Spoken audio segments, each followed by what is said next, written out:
আসসালামু আলাইকুম রহমতুল্লাহি ওয়া বারাকাতুহু। দেশে ও বিদেশে দূরে ও কাছে যারা আমাদেরকে দেখছেন, বুটুপাড়া মানব কল্যাণ সংগঠনের পক্ষ থেকে আপনার সবাইকে অসংখ্য ধন্যবাদ। সম্মানিত দর্শক, আপনারা দেখতে পাচ্ছেন বুটুপাড়া মানব কল্যাণ সংগঠন এই মুহূর্তে আসছে একটা জনকল্যাণমূলক কাজ করার জন্য।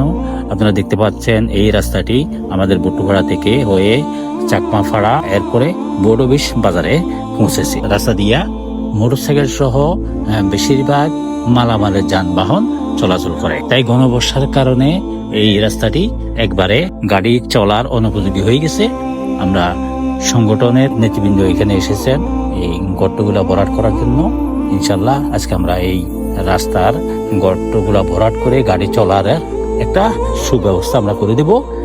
এরপরে আপনার এই যে সামনে দেখতেছেন পাহাড়, এই পাহাড়ের বাউন্ডারিতে ওঠার সময় ওই রাস্তাটাও একেবারে নষ্ট হয়ে গেছে, ইটগুলা সরে গেছে, গাড়ি চলাচল করতে পারতেছে না। তাই আমরা ইনশাল্লাহ আরেকটা প্রোগ্রাম করব, আরেকটা প্রোগ্রাম করে আমরা এই রাস্তাটাও ঠিক করে দেবো ইনশাল্লাহ। তো এই সম্মানিত দর্শক, আপনারা দোয়া করবেন ইনশাল্লাহ এই সংগঠন যাতে এভাবে ওদের ভবিষ্যৎ পর্যন্ত জনকল্যাণমূলক কাজগুলো করে যেতে পারে। আপনাদের সহযোগিতা কামনা করছি, দোয়া কামনা করছি, সকলের কাছে দোয়া প্রার্থী। আসসালামু আলাইকুম রহমতুল্লাহি ওয়া বারাকাতুহু।